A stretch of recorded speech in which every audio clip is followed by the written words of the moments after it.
Assalamualaikum warahmatullahi wabarakatuh. Alhamdulillah wa syukurillah ala ni'matillah, la haula wa la quwwata illa billah.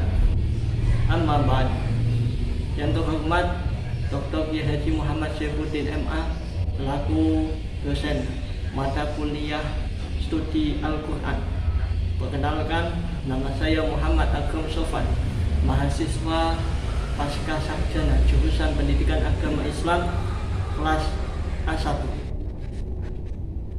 Pada hari ini saya akan menunaikan tugas ujian akhir semester mata kuliah studi Al-Quran tentang beberapa pertanyaan. Yang pertama, apakah Al-Quran yang kita baca saat ini termasuk kalamullah yang qadim? Jawabannya iya. Al-Quran yang kita baca saat ini termasuk kalamullah yang qadim. Berdasarkan pendapat dari Ali Sami An-Nasyar dalam kitab Nasyahul Fikrul Falsafi fil Islam yang berbunyi, quluhum biqadamil Qur'ani hurufuhu wa aswatuhu wa rukumul maktubati wa innaha kullaha qadimatun azaliyatun. Pendapat ini dinukil dari aliran Hasyamiyah yang mengatakan bahwa Al-Quran bersifat qadim, sehingga huruf, bacaan, dan tulisannya semuanya bersifat qadimatun, qadim, azaliyatun, dan azali. Selanjutnya, apakah para nabi mendapatkan ilham? Ya, menurut para ulama, para nabi mendapatkan ilham sebagaimana dalam firman Allah Quran surat Asy-Syura ayat 51 yang berbunyi, wa ma kana li basyarin aw yukallimahu Allahu illa wahyan aw min wara'i hijabin aw yursila rasulan fayuhiya bi idnihi ma yasha innahu aliyyun hakim. Dan tidaklah patut bagi seorang manusia bahwa Allah tidak akan berbicara kepadanya kecuali dengan perantara wahyu atau dari belakang takdir, atau dengan mengutus utusan malaikat lalu diwahyukan kepadanya dengan izin apa yang dia kehendaki. Sungguh dia maha tinggi, maha bijaksana. Imam Nawawi menjelaskan tentang wahyu pada ayat tersebut menurut jumhur ulama adalah ilham, dan ketika mimpi dalam tidurnya serta keduanya merupakan wahyu. Syarah Sahih Muslim juz 3 halaman 6. Selanjutnya, mengapa urutan dalam Al-Quran tentang surat-suratnya itu tidak sesuai dengan diturunkannya surat tersebut? Karena urutan surat-surat dalam Al-Quran semuanya merupakan taufiki dari Rasulullah SAW, bagaimana yang terdapat dalam kitab Tafsir Al-Qurtubi juz 1 halaman 6 yang mengatakan, do'u hadhihi surati mawdi'a kaza wa kaza minal Qur'an wa kana Jibril alaihi salam yakifu ala makanil ayati. Tempatkanlah ayat ini dalam surat itu dan surat itu lagi, sebagaimana malaikat Jibril alaihissalam menempatkan ayat tersebut ke dalam surat yang sama yang diajarkan kepada beliau Nabi Muhammad SAW. Selanjutnya, mengapa Al-Quran disebut sebagai mukjizat terbesar?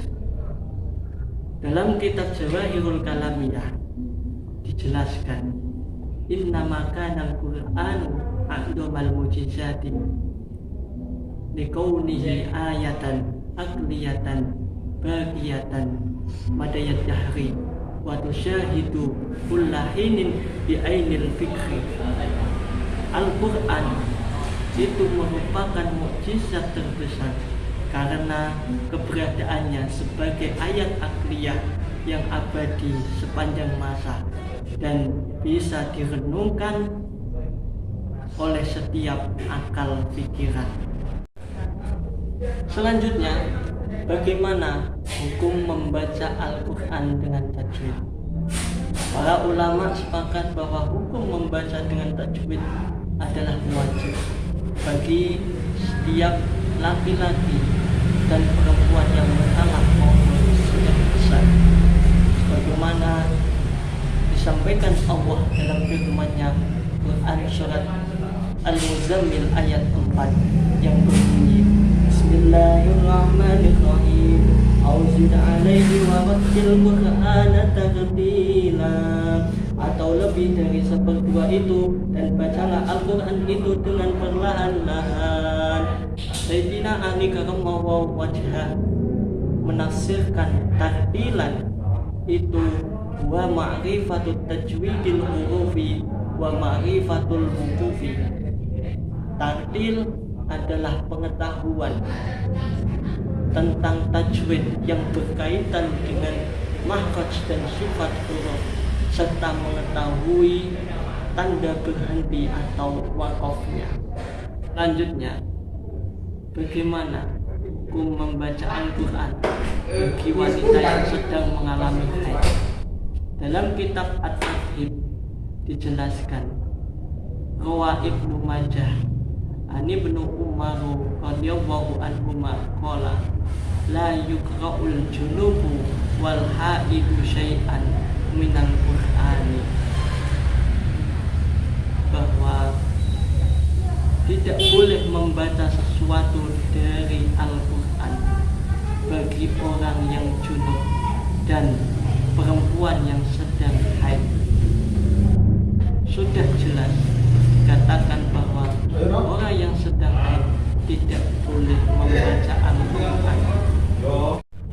Selanjutnya, yang terakhir, tafsir Tarbawi tentang Quran surat Al-Baqarah ayat 15 yang berbunyi Bismillahirrahmanirrahim Allahu yastahzi'u bihim wa yamudduhum fi tughyanihim ya'mahun, yang artinya Allah akan memperolok-olokkan mereka dan membiarkan mereka terombang-ambing dalam kesesatan.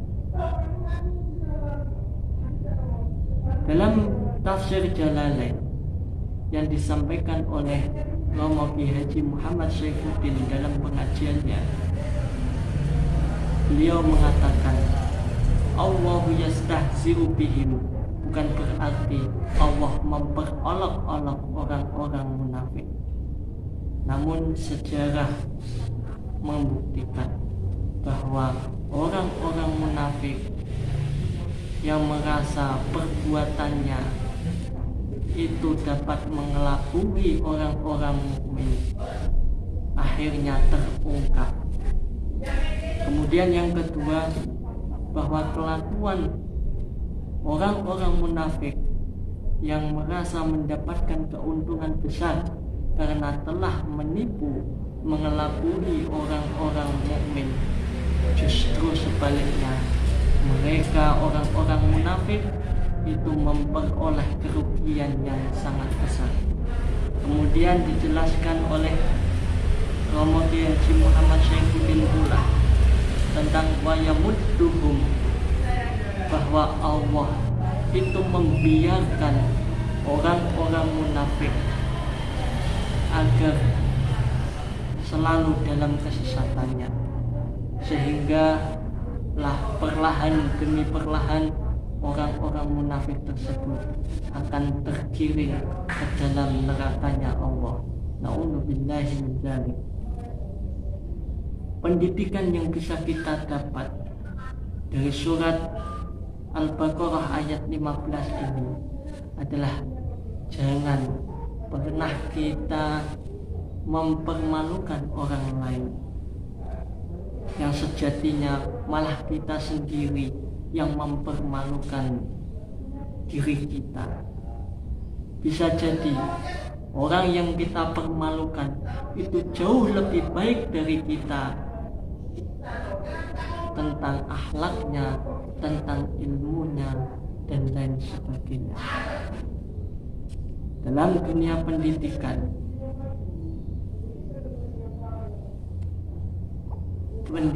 itu mengajak, bukan mengejek. Mendidik itu membina, bukan mencela. Oleh karena itu, jangan pernah mempermainkan, memperlakukan, dan menyela orang lain. Demikian dari saya, Muhammad Akram Sofan. Apabila banyak kesalahan, mohon maaf. Wallahul muwaffiq. Wassalamualaikum warahmatullahi wabarakatuh.